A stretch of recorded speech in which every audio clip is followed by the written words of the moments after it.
불을 끄면 되나?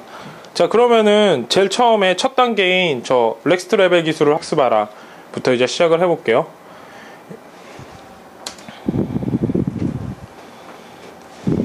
정보 활용하기. 그러니까 지금 저희가 커뮤니케이션 문제라는 얘기를 주로 많이 하잖아요. 그러니까 여기서 무슨 저희가 어떤 의도, 어떤 전략이나 어떤 업무를 가지고 얘기를 하는데, 그러니까 그 어떤 사람한테는 A를 뭐 사과를 얘기하는데 다른 사람은 귤로 듣고, 다른 사람은 뭐 사과잼으로 듣고, 어떤 사람은 못 들었다 그러고, 이런 것들을 이제 그 커뮤니케이션이라고 하고, 켄 블랜차드는 이 정보를 활용하는 관점에서 이걸 접근을 해봤어요. 그렇죠? 그러면은 또 어떤 저희 회사 말고 다른 회사 같은 경우는 이런 경우가 많아요. 어떤 정보는 다른 사람한테 알려주지 않고 나 혼자만 가지고 있는 정보들, 그렇죠? 좀 오픈되지 않은 것들, 뭐 이런 두 가지. 그렇다면은 그 두 가지 문제를 어떻게 해결을 하는지. 그러니까 충분한 의사결정을 하려면 이제 정보가 필요한데, 이 정보에 대해서 이제 저희가 항상 이제 무슨 일이 잘 되고 안 되고 있는지는 스스로 질문을 해봐야 되거든요. 질문을 하기 전까지는 그 일들이 얼마나 잘 풀렸는지 몰라요. 그래서 이제 좋은 책들이나 통찰력 있는 사람들은 그 질문에 대해서 많이 써놨거든요.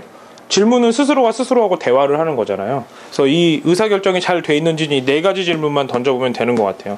그러니까 한번 읽어보면 팀 내의 정보 공유가 충분히 이루어진다고 생각을 하는가. 그러니까 이렇게 우리가 이제 회의를 하고 이제 가만히 앉아 있을 때, 이제 자기가 이제 업무를 설계를 하고 있을 때 스스로 물어보는 거죠. 아, 우리가 지금 정보 공유가 잘 되고 있나? 하고 쭉 보면 이제 어떤 사람들은 다른 걸 하고 있겠죠. 그러면은 정보 공유가 안 되고 있구나 해서 그 사람한테 이제 얘기를 하겠죠. 지금 우리가 하는 일은 어떤 거고, 그거에 대해서 지금 잘 가고 있는지. 그래서 이런 것들을 항상 물어보셔야 돼요. 그러니까 이거는 어떤 한 사람이 생각하는 게 아니고 일을 하는 모든 사람들이, 아, 우리가 지금 정보 공유가 잘 되고 있나, 내 목소리가 잘 들리고 있고, 또 내가 지금 하는 걸 잘 알고 하고 있나. 내가 만약에 잘하고 있으면 막히는 게 없이 술술 가겠죠. 근데 어떤 거 보면 자꾸 생각이 길어지는 거예요. 5분, 10분, 15분. 한 5분 뭐 일을 하다가 5분 정도 막힌다, 이러면 정보 공유가 안 됐을 확률이 높아요. 그럴 때는 물어보면 돼요, 주변에. 그 다음에 그 제공된 정보가 올바른 의사결정을 내리는 데 도움이 되는가. 그러니까 내가 지금 어떤 걸 마케팅을 하겠다, 그러면 오늘 내가 어디로 가야 되지? 아니면 무슨 마케팅을 해야 되지? 그런 거에 대한 질문에 스스로 답이 안 나온다면은 지금 의사결정을 하는 데 있어서 더 많은 정보가 필요한 거잖아요. 그럴 때는 질문을 해야겠어요? 아니면 혼자 계속 찾아봐야겠어요? 아니면 밀어둬야겠어요? 질문을 해야 되죠. 가끔은 검색을 하고 가끔은 밀어두기도 해요.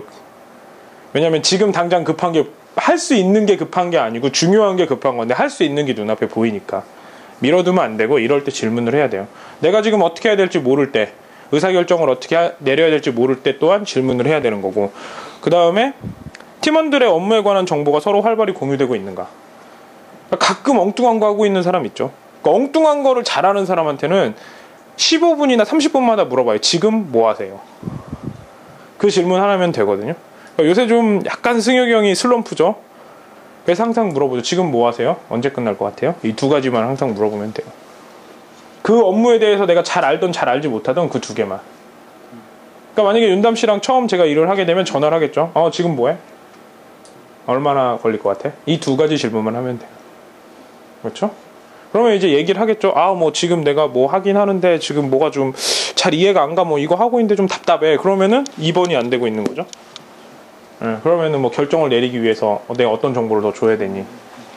그 다음에 그렇게 하다 보면 이제 충분히, 그렇다 보면 이제 그렇게 한번 일을 끝나 보면, 지금 다음에 일을 할 때 내가 지금 이 정보가 지금 나한테 안 들어왔구나 하고 먼저 물어볼 수가 있겠죠.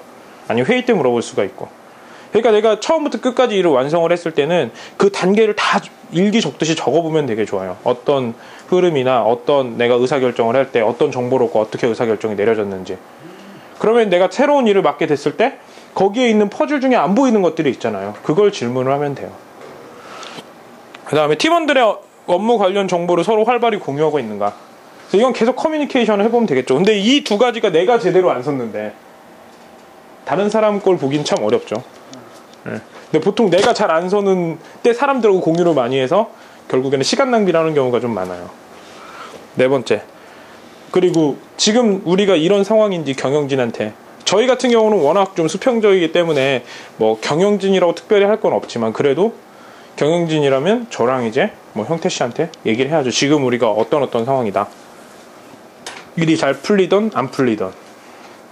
수시로, 그러니까 저 같은 경우는 그래요. 이제 기차를 타거나 버스를 타고 가서 시간이 남잖아요. 그럼 항상 전화를 하는 것 같아요. 지금 어떻게 되고 있어? 잘 되고 있니?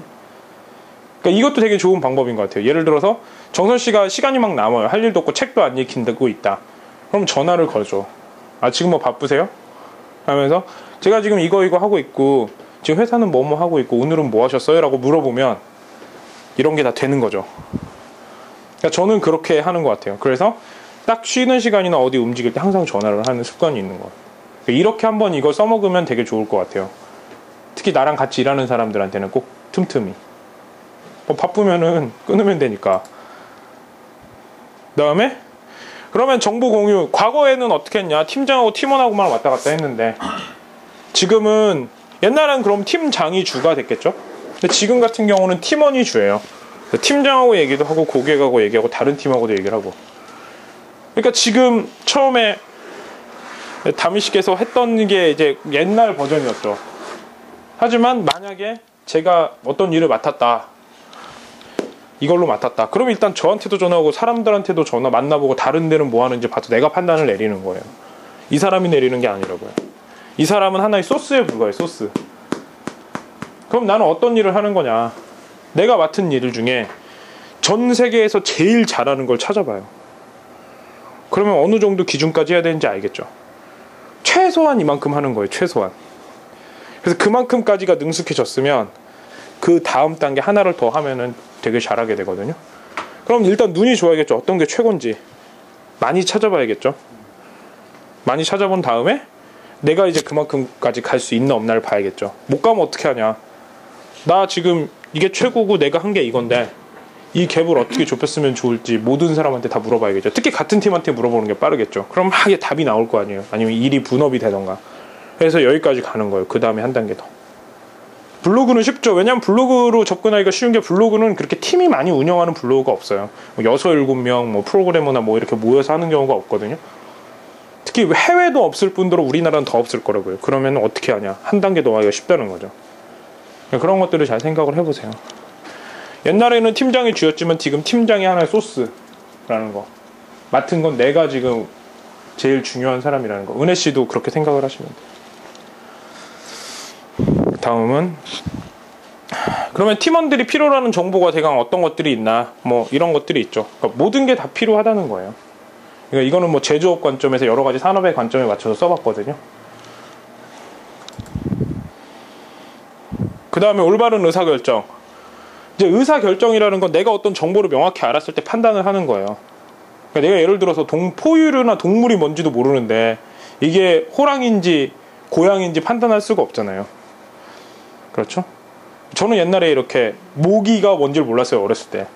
그냥 이렇게 이만하게 생긴 애가 날아다니면 다 모기인 줄 알고 다 잡았거든요. 근데 알고 보니까 지금 생각해보면 그때 날파리들이나 뭐 이런 게 모기인 줄 알고 걔네들만 실컷 잡았던 것 같아요. 내가 어떤지 명확하게 정보를 알아야 되잖아요. 정보를 알지 않고 의사결정을 내리면 그게 많이 돼요. 왜냐하면 시간이 많이 낭비가 되고 되게 많이 힘이 들어요. 그래서 이제 공부를 하고 정보를 찾은 다음에 그 다음에 이제 의사결정을 하는데, 의사결정을 할 때는 이 5가지가 중요하죠. 일단 팀에 유익한 건지 해가 되는 건가, 내가 이걸 하는 게. 그렇죠?